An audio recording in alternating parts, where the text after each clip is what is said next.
Gladys, boa noite, muita paz. Alice, boa noite, muita paz.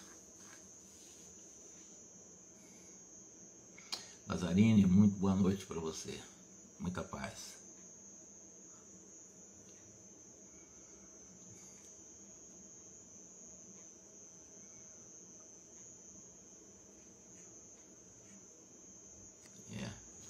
Vamos então dar início ao nosso estudo. Tomara que eu consiga, como sempre, um velho de 71 anos, a garganta fica cobrando demais, fica arranhando. Kátia, boa noite. Chico Xavier dizendo que velhice é uma doença, né? Nosso corpo realmente, tudo vai deixando de funcionar. Obrigado, tá, Kátia? Bom, nós fizemos aqui uma reflexão na última reunião, considerando a questão da mediunidade equilibrada. Erlen, boa noite. E considerando também a mediunidade no aspecto desarmônico, desequilibrado. Nós vamos analisar um caso hoje. Vocês devem ter se lembrado aqui da última reunião, nós fizemos aquela análise dos ébrios, né?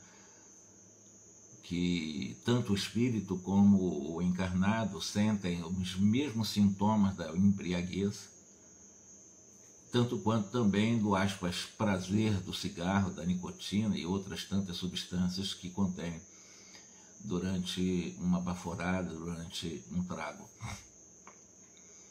E os perigos que isso envolve, né, Paulette? Boa noite. Parabéns para você. Mais uma etapa de desafios, de vitórias, algumas experiências que levaram certamente também algumas agonias natural no mundo de prova e expiação. Mas muita felicidade para você, Paulette, pelo seu aniversário, tá bom? Muita, mas muita felicidade para você, no que Deus puder realmente amparar você na sua trajetória, na sua jornada, na sua escalada de montanha da vida. Parabéns para você, tá? Bom, dito isto, com essa congratulação para nossa irmã Paulette, lembrando aqui que nós vamos falar hoje de um jornalista que num bar, nesse mesmo restaurante que ele está, um restaurante regurgitando de gente, muito desequilíbrio, música alta, conversas sem nenhuma validade, conversas que evidentemente não acrescentam muito, ou não acrescenta nada, né? Ele vai mostrar esse jornalista, quando ele dá uma passada de olhada assim, né? Ele fixou numa certa direção do restaurante e ele identifica numa mesa lá altamente provida por um fino conhaque, como nós dissemos da última vez, um rapaz fumando de uma forma incontida, né, que eles chamam aqui fumando com volúpia, e sob o domínio de uma entidade digna de compaixão pelo aspecto repelente em que se mostrava. Ele escrevia sem parar. Então é um moço, né, que estava escrevendo, bebendo, fumando, com um obsessor, né, alimentando as suas ideias. E o Aulus pediu para estudá-lo, porque o Hilário, o eterno indagador, queria saber se poderiam considerar que a questão do ébrio, o cachaceiro lá, o nosso irmão embriagado, se aquilo era um processo mediúnico. Claro que é. Não no sentido equilibrado, mas é mediunidade também. Nesse caso também, o Aulus vai explicar como é que se dá essa mediunidade em um ambiente tão tóxico, tão conturbado, tão denso, como nesse lugar, né? O cérebro do moço encharcava-se de substância escura e pastosa que dimanava das mãos do obsessor que o enlaçava. Então, a cabeça encharcada de substâncias escuras pelos toques dos pensamentos retraídos e extraído do mundo mental, e das mãos dele o obsessor reenlaçava também, né, com uma volúpia muito grande, ambos com os mesmos desejos nessa volúpia de maldade. Havia absoluta associação na autoria das letras escritas, e o Wallace explicou, inclusive, que o moço obsidiado ele é um hábil médio psicógrafo. Então já mostra ele como jornalista, sentado numa mesa de bar ou de restaurante, escrevendo sem parar, fumando, bebendo, com a influência de um obsessor, e nesse caso ele é um psicógrafo. Ele não deixa de ser um psicógrafo, ele tem as suas células do pensamento integralmente controladas por esse obsessor. Está imantado tanto do ponto de vista da sua imaginação, que assimila as ideias também do espírito, e evidentemente nesse entrelaçamento, nessa justaposição, ele está atendendo aos propósitos ocultos, né, através dos princípios do que nós chamamos de indução magnética no processo de intercâmbio mediúnico. Há uma indução magnética. Por exemplo, quando você faz uma prece para alguém, você leva pelo pensamento, um pensamento de amor, de respeito, de fraternidade, querer ajudar as pessoas, haverá aí o que nós chamamos de uma ressonância magnética. Aqui é diferente, é uma indução magnética. A ressonância magnética ocorre quando você lança o pensamento de amor pela prece para alguém e alguém entra em sintonia. Quando entra em sintonia com as preces que você oferece a ele, há aí uma ressonância magnética, eletromagnética. Pelo pensamento ele assimila, e a partir da assimilação ele vai tratar dele para ele poder realmente encontrar o caminho da cura. Porque a prece não cura ninguém. Você não vai fazer uma prece para curar as pessoas, você vai fazer uma prece para que um processo de ressonância eletromagnética do pensamento alcance, né, o objetivo, e a pessoa que está recebendo nessa ressonância magnética possa desenvolver as próprias energias mentais de cura. E é assim que funciona a prece. Então, aqui no caso é princípio de indução magnética, ou seja, a imaginação desse jornalista sentado no bar, bebendo e fumando, está exatamente assimilando as ideias, os desejos, os sentimentos também do seu obsessor, tanto quanto dele próprio. Há aí, evidentemente, uma indução magnética. Pois esse moço obsidiado, desejando produzir páginas escabrosas como jornalista, encontrou quem lhe fortaleça a mente e o ajude nesse mistério. Na realidade, ele estava querendo escrever alguma coisa, numa crônica no jornal, e ao mesmo tempo ele encontrou substância através dessa indução magnética de um espírito que tem ligação com um personagem que nós vamos começar a narrar agora, né, que quer destruir a vida desse personagem. E ele é um jornalista. Na época, os jornalistas, nesses jornais laicos de grande divulgação, eles destruíam a vida de muita gente quando usavam exatamente o sensacionalismo, das reportagens sensacionalistas, para destruir família. Então vamos ver o que vai acontecer. Aulus diz o seguinte: encontramos sempre o que nós procuramos ser. O Hilário perguntou mais uma vez: será ele um médium na acepção real do termo? Esse jornalista, vejam bem, a condição é essa: ele está fumando, ele está bebendo conhaque, fumando bastante, escrevendo sem parar sobre a influência espiritual, e o Hilário perguntou se ele seria médium, né, ou seria um membro ativo em um grupo espírita comum. Ele poderia ser, já que ele tem esse potencial mediúnico aí, ele poderia estar num grupo mediúnico.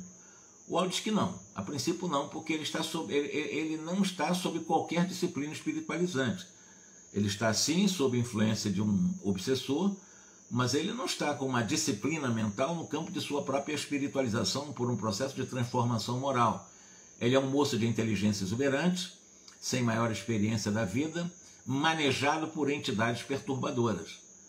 Entre essas excitações do álcool e do fumo que sorvem juntos, tanto o obsessor quanto ele, pretendem provocar uma reportagem, tanto o obsessor quanto o jornalista, né, uma reportagem perniciosa, envolvendo uma família em duras aflições. Então veja que há todo um cenário provocado pela espiritualidade para destruir uma família. Esse jornalista tem influência porque ele é um cronista, ele escreve em um jornal de grande alcance, e certamente vai fazer na sua escrita uma reportagem que nós chamamos, né? Vai se reportar algum fato de uma forma sensacionalista, né? Repórter é para reportar a fatos, né? E aí houve um homicídio, esse é o caso, cuja margem aparece a influência de uma certa jovem, aliada às múltiplas causas em que redundou numa tragédia. Então, o que houve? Houve um episódio na sociedade em que aparece a influência relativamente direta ou indireta de uma certa jovem, em que, de alguma forma, ela acabou sendo, não digo um pivô principal, mas ela foi, ou estava à margem, pelo menos, né, do acontecimento em que redundou numa tragédia que foi exatamente o assassinato de alguém. Alguém morreu. Então houve uma tragédia nesse momento. E eles estão querendo narrar essa tragédia, esse homicídio. O obsessor está ligado a essa jovem, do qual ela acaba sendo também, está envolvida no processo. Ela está encarnada, a família dela vai ser envolvida. E como ele vai escrever, como ele diz, ele vai se reportar ao assunto, vai fazer uma reportagem sensacionalista, né?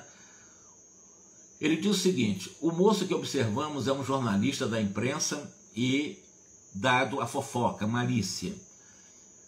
E com a antena mental ligada para os ângulos mais desagradáveis do homicídio, ao atender um pedido de colaboração do cronista, que lhe é companheiro, encontrou no caso de que hoje se encarrega o concurso de um ferrenho e viciado perseguidor da jovem, que está envolvida no crime também, interessado em exagerar-lhe a participação na ocorrência. Ou seja, ela não tem uma participação direta no homicídio. Tem a família dela, de alguma forma ela está à margem do problema, mas ela está no cenário, embora ela não tenha participação no crime. O obsessor quer colocar ela dentro do crime, dentro do cenário do crime, embora ela esteja fazendo parte mas como coadjuvante. E o obsessor, através do jornalista, quer colocar ela como a atriz principal, né? Como ser a atriz que se destaca ali nessa infeliz tragédia. E então, esse obsessor quer utilizar esse jornalista para isso, e vai jogar na imprensa, vai jogar exatamente esses tóxicos lá na imprensa, com a finalidade de martelar a mente dessa jovem apreensiva e arrojar essa jovem aos abusos da mocidade, porque ela, sendo denegrida em sua moral, envolvida num homicídio por mil razões, a verdade é que ela vai ser tangida pela malícia, pelo sensacionalismo, por mentiras, vai desestabilizar, e esse obsessor vai utilizar a desestabilização dessa jovem, e tem uma ligação com ela do passado, né? E o Hilário ficou assim, mas como é que isso pode acontecer? Já que esse obsessor está querendo utilizar um jornalista para jogar exatamente essa sujeira todinha na imprensa e alcançar diretamente essa jovem que não tem uma ligação direta, mas está no cenário do homicídio. O jornalista, de posse do comentário calunioso, será o veículo de informações tendenciosas ao público leitor. A moça ver-se-á de um instante para outro expostas às mais desapiedadas apreensões e, de certo, se perturbará muito intensamente. Então, no momento que sai o seu nome, né, em jornais laicos, mas de grande alcance, ninguém gosta, ainda mais de forma negativa. E, evidentemente, isso vai fazer com que ela possa ter essa perturbação psíquico-emocional, entrará no mundo mental, poderá ter perturbações mentais também, aí é a coisa mais grave, mas esse obsessor, que é o obsessor dela, também está influenciando esse jornalista para que ela fique exatamente sob o jugo dele, sob o domínio dele, fraquejada, infeliz, totalmente entregue à sua mais profunda fragilidade. Até porque não se acompliciou com o mal na forma em que se lhe define a colaboração no crime, ou seja, ela não está envolvida no crime diretamente, ele não se acompliciou com o mal, mas o jornalista vai colocar ela exatamente no cenário com protagonismo. O obsessor, usando calculadamente o jornalista com quem se afiniza, pretende alcançar o noticiário sensacionalista para deprimir a vida moral dessa jovem. Então veja, é um jornalista não está em casa, não está no escritório, não está no seu lugar de trabalho, está num restaurante, talvez numa hora de almoço, restaurante ou janta, né? Mas aí está na hora do almoço, e ali sentado, escrevendo, sob a influência dessas energias pastosas e densas que escorriam pelas suas mãos, em que materializavam-se nas letras daquilo que vinha através, na sua capacidade imaginativa, por interferência, por indução magnética de um obsessor. Então ele trabalhava muito a sua imaginação, vamos chamar assim, na malícia, auxiliado por alguém que conhece a jovem e joga mais material para a imaginação dele, e ele vai, como um jornalista malicioso, alimentando e fazendo exatamente o seu texto, aí no caso bastante sensacionalista. E com isso vai vulnerabilizar o caráter dessa jovem, trazendo, se possível, ao charco vicioso em que esse obsessor está. Então veja, é um jogo complexo de obsessão, em que esse obsessor ligado a essa jovem, que está de alguma forma, em algum momento, em um trecho do cenário de um crime, embora não seja ela criminosa e nem esteja diretamente envolvida no mal, mas ele quer utilizar, porque é da família dela, né, nesse cenário, para destruí-la, porque ele está ligado a ela e de alguma forma quer trazer, conforme, né, ao seu charco vicioso de sensualismo, de agressão, de aprisionamento da mente, de sugar as energias vitais, que nós chamamos que é as energias animalizadas da jovem, para se alimentar no campo da sensualidade, da sexualidade da jovem. Lembrando que ali, vocês viram, né, espírito sorvendo o hálito de quem bebe, e espírito, né, sentindo baforada aquecida, saída ou extraída do fumão, naquelas baforadas, também fumando junto com os fumantes. Nesse caso, esse espírito também tem interesse no campo do sensualismo, por isso que ele fala aqui, né, que é vulnerabilizar as emoções dela para ela se desequilibrar e aprisionando-a, se possível, ao charco vicioso em que ele jaz, no campo da sexualidade. E o Hilário perguntou se isso era possível, se ele vai conseguir isso. Será possível? Será que realmente esse obsessor vai conseguir fragilizar essa jovem, levar ela para o desequilíbrio, para a prostituição, praticamente? Quem sabe, disse o Aulos. Naturalmente, a jovem teria escolhido o gênero de provação do qual está atravessando agora. E se ela escolheu esse gênero de provação, ela evidentemente dispõe de forças para lutar com valor contra as tentações. Isso vai depender dela. Se ela pediu essa aprovação para passar durante a sua encarnação, passar por esse momento, ela dispõe de forças interiores para lutar contra as tentações. Isso é um ponto importante. Aí o Hilário volta a perguntar, e se ela não puder combater as tentações com a força que ela precisa, se ela entrar nas tentações, então se ela não puder combater, aí o Aulos corrige ele, puder não. Você é melhor dizer assim, se ela não quiser, porque o querer está acima desse poder em face da lei do livre-arbítrio. Então não é se ela não puder, é se ela não quiser, ela não vai entrar. Porque se ela quiser, ela vai entrar. Porque a lei não nos confia problemas de trabalho superiores à nossa capacidade de solução. Então não é questão de, não, mas a carne é fraca, então ela não pôde resistir às tentações. Não, poder não. Ela, se quiser, entra nas tentações. Se não quiser, não entra. Por isso que, evidentemente, o Aulos, ao corrigir, vai mostrar para nós que nós, ao reencarnarmos, traçamos alguns tipos de experiência nesses gêneros do berço ao túmulo, do qual nós temos forças necessárias para superar, inclusive vencer as tentações. Por isso, né, se ela não puder vencer a tentação, não é poder não. Se ela não quiser vencer a tentação, ela vai entrar na tentação. Mas se ela quiser vencer a tentação, ela vence. É o que eu digo, aquelas 5 palavras mágicas, né? Quando eu quero, eu posso, eu consigo, eu sou capaz, eu mereço. Então é proativo quando você realmente usa a vontade do querer. E nós temos força dentro de nós. E como ele está falando aqui, né? Todos nós temos a capacidade de solução com as forças internas. Agora, se ela não quiser, aí ela vai se entregar às tentações, vulnerabilizada pela obsessão, pelo cenário de crime, e evidentemente esse espírito vai se vingar dela, inclusive sugando dela as suas energias no campo do sensualismo. Assim, pois, caso não delibere guerrear a influência destrutiva que está recebendo, demorar-se-á por muito tempo nas perturbações a que já se encontra ligada em princípio. Então não é por acaso que ela está numa situação dessa. Há uma escolha, há um processo provacional, mas se ela vai se entregar às tentações por influência desse espírito que está influenciando o jornalista, que vai fazer uma reportagem, que vai jogar ela no lixo, no seu ponto de vista moral, depende tudo dela. Se ela tiver força para superar, e ela querer superar, ela supera. Agora, se ela não quiser superar, não adianta, que ela não vai superar e ninguém vai interferir por ela. E o Hilário insistiu na pergunta, mas tudo isso por quê? Por que está acontecendo essa obsessão? E o Aulus procurou explicar o seguinte: a jovem e o infeliz que a perseguem estão unidos um ao outro desde muito tempo.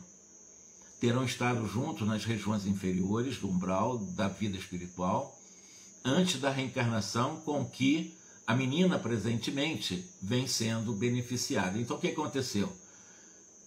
Eram obsessores, eram espíritos sofredores no umbral, ela foi beneficiada pela reencarnação, ele ficou do lado de lá, mas estão ligados de alguma forma do seu ponto de vista de compromissos morais, e ele com ciúme, ele com desejos ainda em relação a ela, já essas ligações do passado, está tentando trazê-lo de novo para o charco de suas inferioridades.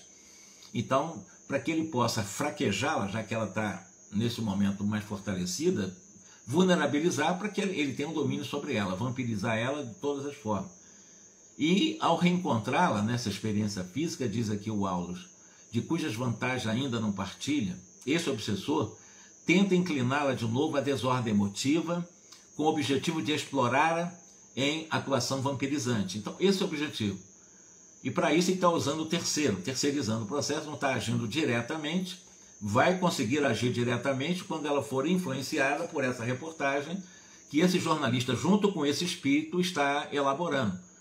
E, evidentemente, sob o impacto das imaginações de um espírito que conhecem, né, mais ou menos a parte, digamos assim, dos deslizes dela de vidas passadas.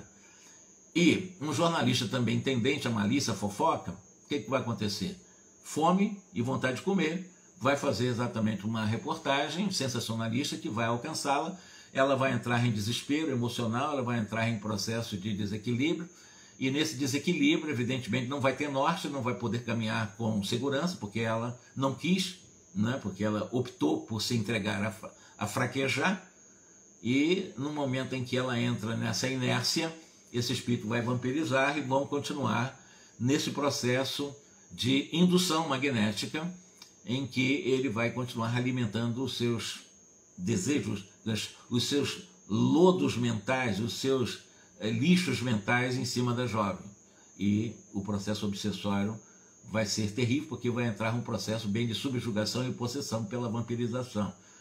Entretanto, falar nisso seria abrir páginas comovedoras de enorme romance. Então, o que o Aulus está dizendo é o seguinte: eu não vou desviar o nosso objetivo de trabalho para tentar analisar esse caso específico, porque senão nós vamos realmente ficar consumindo páginas do livro aqui no domínio da mediunidade, desviando dos objetivos do qual eles pretendem atingir. O objetivo dele não é contar o caso dessa jovem, desse obsessor. Ele foi ali, aspas, casualmente, porque ele conhecia o jornalista, o Aulus. Ele apenas quis mostrar a guisa de instrução para o André Luiz.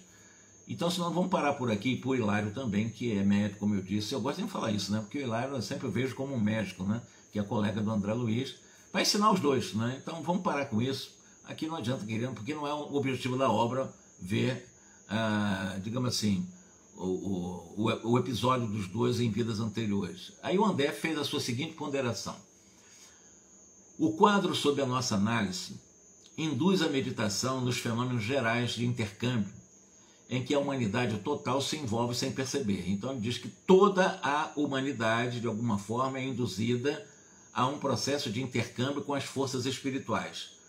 E o Aulus concordou. Não é só um caso específico em grupo mediúnico, não é só um caso específico em bairros desequilibrados, em que há esse intercâmbio também, em todos os lugares, E aí, o Aulus explica o seguinte: a faculdade mediúnica ou faculdades medianímicas e cooperação do mundo espiritual surgem por toda a parte, em todo lugar. Eu conversando com vocês, vocês me ouvindo em qualquer lugar, ouvindo, somente ouvindo, ou numa casa espírita, uma casa religiosa, dentro de casa, na rua, no supermercado, em todos os lugares, há digamos assim, há essa ligação entre mente de encarnado e mente de desencarnado. Onde há pensamento, diz aqui o Aulus, há correntes mentais, e onde há correntes mentais existe associação. Então, o ser humano pensa, a não ser que esteja alienado em processo de esquizofrenia grave, em processo de ansiedade generalizada, processos psicopatológicos graves, em tratamento sobre remédios psicoativos, aí não tem noção da realidade. Os pensamentos são bem destrambelhados, mas quando há pessoas chamadas normais pensando, o pensamento, e aonde houver pensamento, há correntes mentais. E onde há correntes mentais, inevitavelmente há associação das correntes mentais. E toda associação, ela entra num processo de interdependência, de influenciações recíprocas. Ou seja, quando você está nos lugares que eu falei, na sua casa, dentro de um centro, num supermercado, num cinema, em qualquer lugar, você está com um pensamento de oração mesmo, não é oração egóica, não, oração pensando nas coisas boas da vida, nas coisas transcendentes da vida, digamos assim, descondicionando-se das coisas que nos aprisionam na Terra, por uma associação e influenciação recíproca. Quem é que vai se aproximar? Não, aproximar parece que não, ela vai estar lá dentro do cinema. Não é isso não. O processo de associação por assimilação dos pensamentos, das correntes mentais, se dá no universo. Eu não estou onde você está e vocês não estão onde eu estou, e no entanto vocês estão me ouvindo por um processo de sintonia nessas ondas hertzianas que levam imagem e som. É a mesma coisa. Então entrou em sintonia, onde qualquer espírito estiver, vai entrar em sintonia. Isso serve para o bem e para o mal. No caso de obsessão, no caso de subjugação, no caso de possessão, os espíritos estão muito próximos. Eles ficam no local. Mas em outros tipos de associações de pensamentos, o espírito pode estar no infinito. Por associação, assimilação, essa influenciação recíproca ocorrerá. Por isso que é bom, como disse Jesus, vigiar e orar. Porque à medida que você está orando, por esse processo de interdependência, numa associação de pensamentos elevados, você estará sempre necessariamente protegido. Impossível não estar, mesmo que aparentemente não haja uma proteção, mas a oração te protegeu de coisa pior. Então a oração, a verdadeira oração, aquela que nos conecta com as forças superiores, com certeza absoluta influencia muito em nosso destino, influencia muito em nossa caminhada, influencia muito nos nossos projetos de vida, tanto quanto também a invigilância, por essa mesma associação, ou seja, onde há pensamento, há correntes mentais. E onde há correntes mentais, existe associação. E toda associação é essa interdependência de influência recíproca, considerando a nossa mente. Vigiar e orar o tempo todo. Vigiar e orar não é você viver como um santo, né? Como um guru, como um chamado daqueles faquis, não. É você estar permanentemente vigiando os pensamentos. Por que está pensando isso? Por que está pensando aquilo? Porque se você não prestar atenção no pensamento, você vai ser joguete dentro dessa associação em que haverá uma reciprocidade de sua invigilância. Os invigilantes de lá vão interferir no invigilante de cá. E as coisas não vão dar certo e vão realmente trazer problema. Essa jovem, essa com certeza absoluta, ela está sob influência, e certamente entrará sob influência desse obsessor. Embora ainda a reportagem não saiu até aqui, o Aulus não quer levar adiante, mas se ela entrar em sintonia com esse obsessor, ela vai destroçar a vida dela já em sua vulnerabilidade por causa da calúnia. E aí, para recuperar, não é fácil. Talvez mais de uma encarnação. E dentro dessa realidade, nós concluímos o seguinte: é muito importante nós alimentarmos a necessidade de uma vida nobre. Nobreza em nosso comportamento. Nobreza de comportamento, eu sempre digo, não é virar santo, mas é ter uma vida saudável. Porque ninguém vira santo numa encarnação, ou em 10 ou em 1000 encarnações. A santidade é uma vida que é aos trilhões de anos. Mas vamos devagar, na nossa humanidade, enquanto nas dimensões humanas, é buscar a nobreza de comportamento.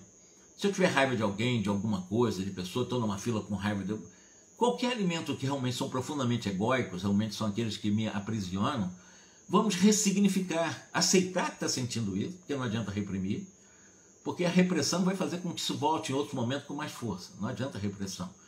O que adianta é você... Existe uma técnica que nós aprendemos no Instituto Brasileiro de Plenitude Humana, do qual eu me formei, que é uma sigla, eu já falei aqui, eu vou só rememorar. Chama-se, a sigla chama-se PARDA, é fácil, né, lembrar de etnia, né, PARDA. O que é o PARDA? O P é a percepção. Perceber é você perceber que está pensando, perceber que está sentindo, perceber que as suas emoções, perceber onde é que você está. É você ter consciência do que está acontecendo com você, isso é percepção. Tá? Você perceber que está com raiva, tu está percebendo, é a percepção. Então, o P de percepção, aceitação dessa percepção. Se você estiver sentindo raiva, na percepção que você está sentindo raiva, aceita que você está sentindo raiva. E no momento que você aceita, ao invés de reprimir, aceita que isso está acontecendo, está vendo uma energia ruim, aceita. Então, percebeu, aceita. Ao aceitar, você vai fazer, como disse Jesus, a reflexão, que é exatamente a vigilância. Reflete por que você está sentindo isso. Por que você está com essa angústia toda? Por que está com raiva, querendo estourar, querendo derrubar, chutar o balde?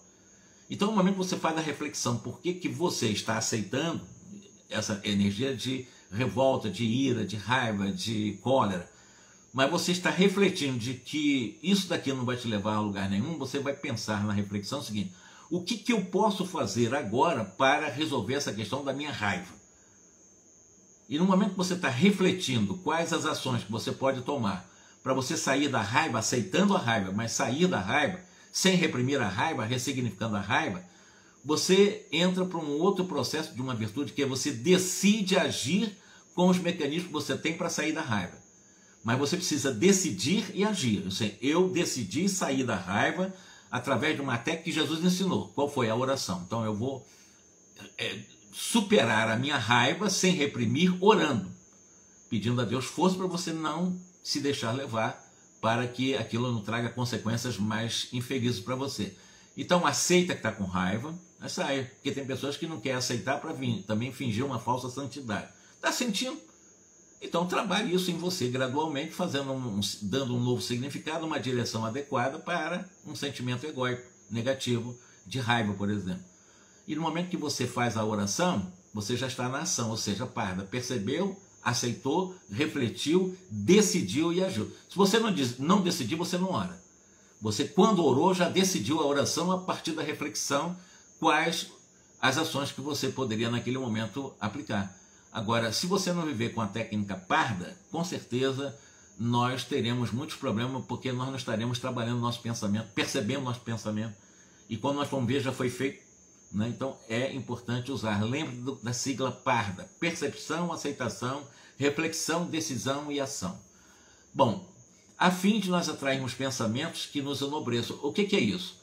No momento em que eu trabalho, né, eu tenho a necessidade, não a obrigatoriedade, a necessidade de uma vida nobre, eu vou atrair pensamentos que vão enobrecer os meus objetivos por atração, por reciprocidade, por associação, por causa de um pensamento com pensamentos bons. Então, se os meus objetivos são nobres, até mesmo na hora que eu estou com raiva, o meu objetivo em nobre pensamento é não estourar com a raiva, é não deixar ela ir além da minha percepção e eu estourar. Não, eu percebi, mas vou jogar fora. Não, se eu percebi, eu estou sendo convidado a agir de uma forma nobre. Aceitei que eu estou com raiva, reflito de que essa raiva, de onde vem essa raiva, por que essa raiva, que não me leva a lugar nenhum, mas eu vou fazer uma reflexão, isso é importante.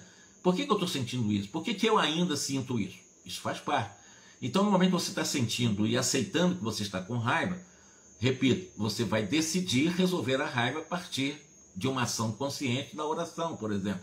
Você pode usar também uma respiração profunda, são várias técnicas, né? Respira umas 5, 10 vezes profundamente quando está com raiva, essa raiva vai passar. Ou então faz um relaxamento, se puder, estiver em casa com raiva e tal, se tranca no lugar, vai, deita no sofá, na cama e tal, respirando, faz um relaxamento. Então o que você está fazendo? Tu está refletindo, usando as ações capazes de ressignificar a raiva através de uma reflexão, de um relaxamento, de uma respiração, através da oração, através de uma visualização, de uma vivência visual. Você pode fazer 1000 coisas com sua consciência, mas não reprimir. Apenas você vai dar uma direção adequada. O que era raiva, uma energia raivosa, essa energia poderosa da raiva você vai usar para a prece, vai usar para a meditação, vai usar para o relaxamento, vai usar para respiração profunda, para oxigenar o cérebro, para melhorar os pensamentos. Quanto mais oxigênio joga no cérebro, melhor você tem, mais capacidade tem de pensar melhor, porque você está dando alimento, ou seja, combustível para o cérebro funcionar melhor. Então você tem um mecanismo para sair, né, dessa natureza ainda, que vai nos acompanhar, não é por poucos milhões de anos não, mas é ir dando direção adequada e não estourar. Mas se já estourou, o que faz? Não tem problema. Aceita que já estourou, sabe que realmente não deveria ter mais feito, aí vem o arrependimento, né? E o arrependimento é aquele movimento, você realmente se responsabiliza pelo, você estourou mesmo, responsabiliza pelo erro, assume esse erro e se compromete a não errar mais dessa forma, entra no processo expiatório para tirar o que você tem de melhor em você para reparar esse erro a partir da explosão. Então, em todos os caminhos, ou você vai errar, ou você está errando, ou você já errou, você usa a técnica parda. Tá? Eu estou dando dica aqui para vocês que eu dou para meus clientes, que é muito importante para nós podermos ressignificar a nossa vida para melhor, porque os poderes estão em mim, não virá de fora. E eu me conectando com as forças externas vai potencializar as forças que são minhas. Claro que eles vão me dar uma força, mas a força parte de mim, da minha vontade. Por isso que se eu busco espontaneamente, sem obrigatoriedade, assim, as atitudes nobres, eu começo realmente a atrair para mim pensamentos que vão enobrecendo as minhas atitudes. Eu vou começar a buscar trabalhos dignos, eu vou trabalhar a minha benignidade, a benevolência, a bondade, a compreensão fraternal, o serviço aos nosso próximo a partir dessa bondade, dessa compreensão, respeito à natureza e também, no caso, o mais importante, o apogeu do processo, que é a oração, manter a oração permanente, né? E aí estou enobrecendo, estou vivendo, estou caminhando, estou subindo a montanha e estou dando um salto de qualidade da minha atual encarnação. E se conseguirmos isso, que coisa maravilhosa, vamos chegar bem apetrechados no mundo espiritual e nos adaptar com muito mais rapidez e já sermos, claro que, de acordo com os nossos méritos, ser concedido para nós trabalhos importantíssimos para continuar o trabalho. O André Luiz ficou 8 anos no umbral, depois se recuperou, queria trabalhar, o cara disse, não, por enquanto você não está em condições desse trabalho que você acha que tem, não. Primeiro você vai aprender, vai analisar, vai anotar, e a partir daí, quando você estiver pronto, você vai trabalhar. E só ficou pronto 1 ano depois de trabalho exaustivo na Câmara de Retificação.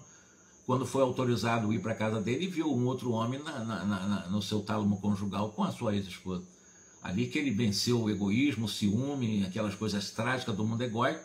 Aí ele se preparou, mas agora eu posso trabalhar.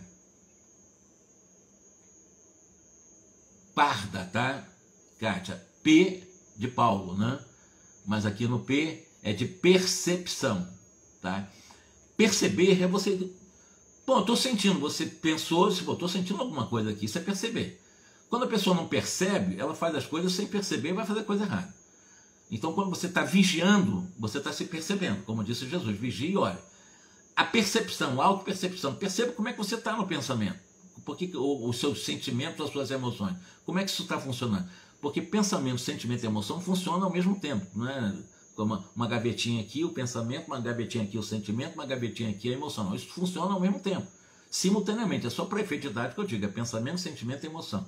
Então você percebe o que está pensando, né? Porque todo pensamento traz sentimentos. Se você estiver pensando uma coisa de raiva, você está sentindo coisa de raiva e fisicamente isso é demonstrado pela emoção. Você está jogando adrenalina no corpo, está jogando exatamente as disfunções endocrínicas. Então isso é emocional. Então no momento que você percebe, você aceita que está acontecendo com você. Porque tem gente que tenta reprimir, eu não posso ter raiva, eu não posso pensar essas coisas. Vai ficar louco, me perdoe, vai ficar com alienação. Não é assim que funciona. Não é com essa pressão. É com a maleabilidade com você. Você precisa ser maleável com você. Né? Não é que você está se desculpando. Você está sendo consciente, misericordioso com você, compassivo com você. Está se procurando um caminho realmente em que você, pela autocompreensão, autoamorosidade, autoaceitação, autossegurança, a partir da no momento que você se autovaloriza, porque você é único no universo, nessa autovalorização você já está se autorrespeitando. E o autorrespeito te leva realmente a você procurar andar pelos caminhos mais corretos. Então, P de percepção, A de aceitação na percepção, se for uma coisa negativa, né? E a reflexão, assim, por que você está sentindo essa coisa negativa? E a partir da reflexão, você vai buscar na própria reflexão quais as ações que você pode utilizar para sair desse sentimento egóico negativo. A partir de você saber quais as ações, você precisa decidir para agir. Bom, eu posso fazer uma prece. Se você não fizer a prece, você refletiu sobre a prece, você sabe que pode fazer a prece. Se você não fizer a prece, você não decidiu ainda. Então, no momento que você faz a prece, você decidiu fazer a prece e vai agir para realmente corrigir esse desconforto. Então, não é difícil gravar essa sigla, e isso nos ajuda muito no dia a dia.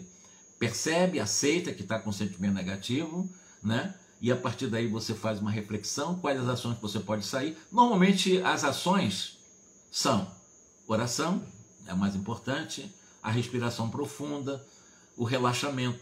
Você faz um relaxamento, sei lá, quando você faz a respiração profunda, você bota um lugar para... Pode ser em pé, deitado, em qualquer lugar. A respiração, você dê oxigênio para o corpo. Com raiva você perde oxigênio. Fica enfraquecido, o coração fica realmente com aceleração na corrente sanguínea, um processo cardiológico que prejudica.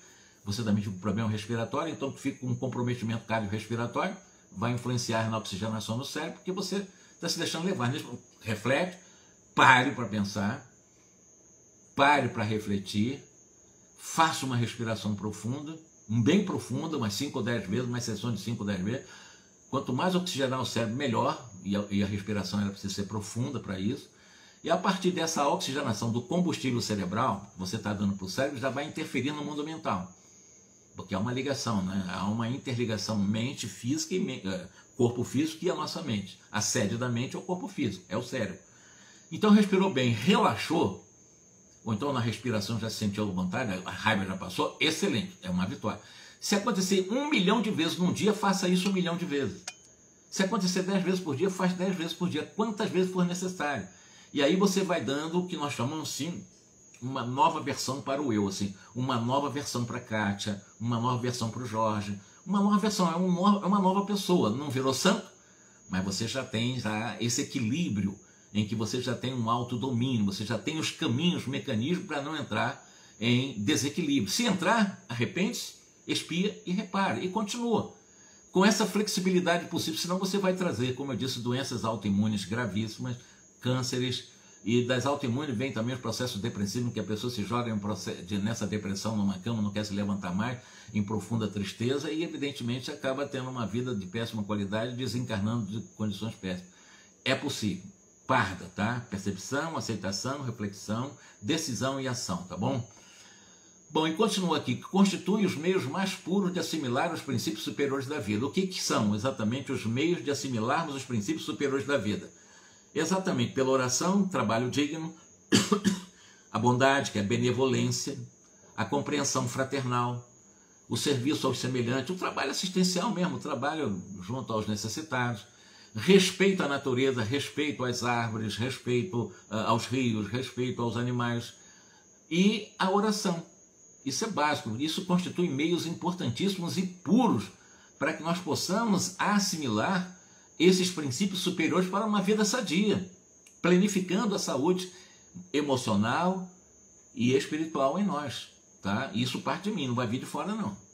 Essa tranquilidade eu construo em mim pelo meu esforço, pela subida de montanha. Não é simples, mas quando você conquista, você vai sentir no coração uma certa leveza, uma certa suavidade, um certo contentamento de viver, no momento que você se valoriza, no momento que você se respeita, no momento que você se aceita, no momento em que você, nesse processo de vigilância, você realmente começa a trabalhar o auto-amor, pelo auto-acolhimento amoroso, você se acolhe amorosamente. E acolher-se amorosamente é você não ficar se condenando, nem se julgando. Porque no momento que você se julga, se condena e se pune, você entra em culpa.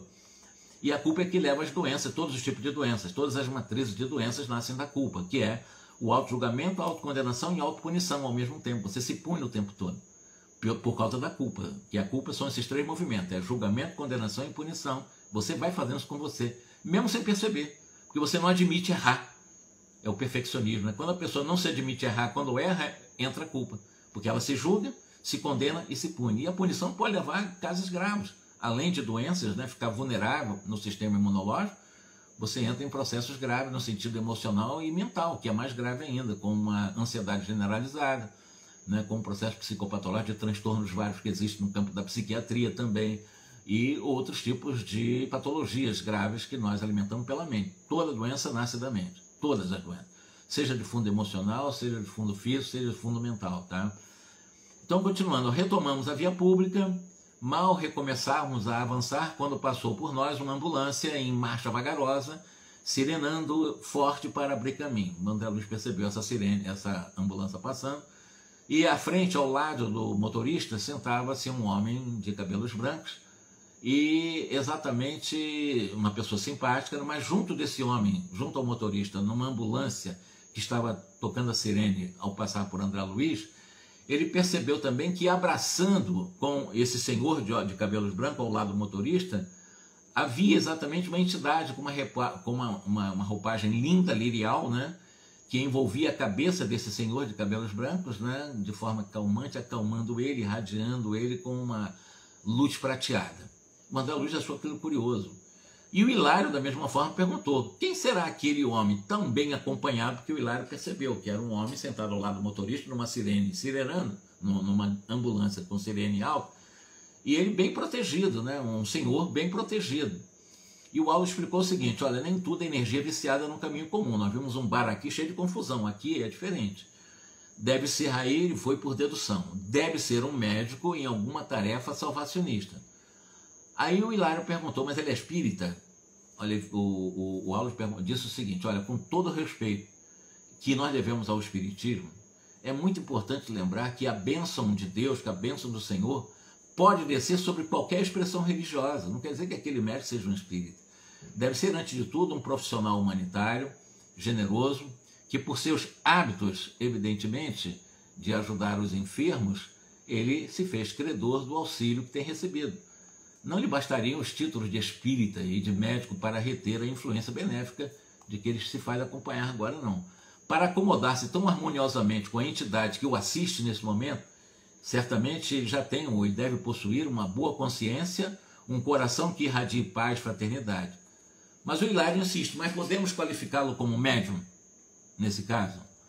Aí o Hilário: sim, nesse caso sim. Médium sim, também. Porque é um médium de abençoar os valores humanos, normalmente no socorro aos enfermos, no qual ele incorpora as correntes mentais dos gênios do bem, consagrados ao amor pelos sofredores na terra.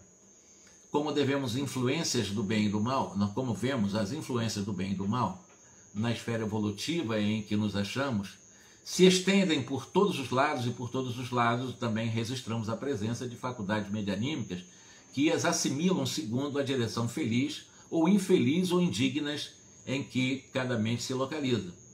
Estudando assim a mediunidade nos santuários do Espiritismo com Jesus, nós observamos uma força realmente peculiar a todos os seres de utilidade geral.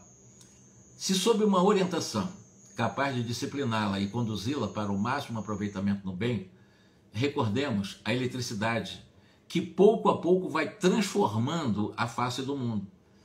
Por exemplo, você tem uma terra, uma fazenda, e você na sua fazenda tem cachoeiras, né, com potencial muito grande de água, de volume d'água. E ele dá esse exemplo aqui: não basta ser dono de poderosa cachoeira com potencial de milhões de quilowatts, não.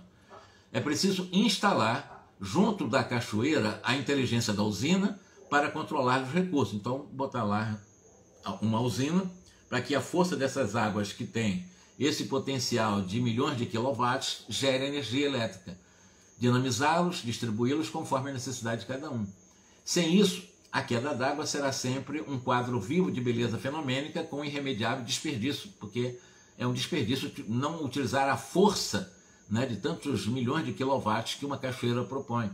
Então, utilizar esse potencial da mediunidade, tanto quanto a cachoeira, de uma forma inadequada, ou não utilizar, é perder exatamente, com certeza absoluta, né, oportunidade de se tornar inútil uma coisa tão poderosa como a mediunidade.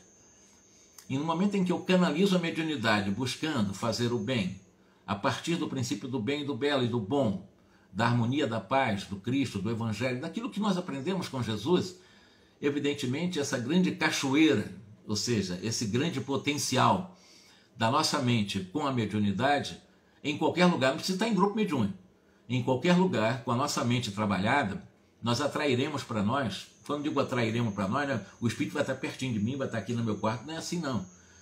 nós entraremos por um processo da lei de assimilação e desassimilação, que é uma lei universal das sintonias, em sintonia com essas ondas de espíritos superiores. Não são eles que vão entrar em contato comigo, porque eles estão em contato com tudo que é bom. Nós é que vamos entrar em contato com eles. Então, no fundo, nós, por sintonia, buscaremos esses caminhos melhores, e o potencial que temos da mediunidade, já que a mediunidade está presente em todos os lugares, é estarmos permanentemente sendo veículos, instrumentos do bem, do belo, do bom. Ou seja, estarmos vigilantes o tempo todo. Estarmos por um processo de vigília do pensamento, dos sentimentos, das emoções, daquilo que pretendo fazer ou não pretendo fazer. E não há como enganar os espíritos, né? E eu vou dar prosseguimento na próxima live, porque agora nós vamos entrar exatamente num tema interessantíssimo. Nós vamos trabalhar sobre o mandato mediúnico. E nós sabemos que mandato, né, é uma outorga, né, mediúnica, assim, alguém que tem uma outorga, um mandato mediúnico. Nós vamos fazer isso hoje é sábado, na próxima quarta-feira, então nós vamos entrar no 15º capítulo, é 15º? Bom, seja lá qual for, é o mandato mediúnico que nós vamos conversar na nossa próxima reunião. Kátia, eu espero que eu possa ter esclarecido sobre a questão da técnica parda. É uma técnica no campo da psicologia consciencial e que funciona mesmo, tá? Funciona, mas funciona mesmo, não tem como não funcionar. É só você se perceber, ser flexível com você. Não adianta se exigir fazer aquilo que você não tem condição de fazer. Faça aquilo que você pode fazer no limite da sua força. Porque se você exigir, vai entrar em culpa, porque você vai errar, né? Faz aquilo que você pode fazer, sempre se esforçando para ir melhorar, subindo a montanha. Obrigado, tá? Obrigado a todos vocês pelo carinho, pelo acompanhamento. Me faltam 5 minutos para poder realmente fazer o desfecho aqui e gravar, fazendo a edição dessa nossa live, tá bom? Mas eu posso, milhões de vezes se for preciso, repetir essas técnicas, porque dá certo com meus clientes, como eu disse, e vai dar certo com vocês também. Eu estou quase que fazendo das minhas exposições um processo terapêutico, não sei se vocês já observaram isso. Eu utilizo o André Luiz para fazer praticamente um setting terapêutico pela live, né? E aqueles que estão me acompanhando acabam percebendo que é um processo meio terapêutico mesmo, né? Eu tentar colaborar para nós mudarmos a nossa forma de crenças, né? Crenças que são limitantes com crenças proativas que nos libertam, e fazer uma reprogramação da nossa mente através dessas verdades, também com as técnicas que nós conhecemos da psicologia transpessoal consciencial. Um grande abraço para vocês, tá? Muito obrigado a todos vocês. Boa noite.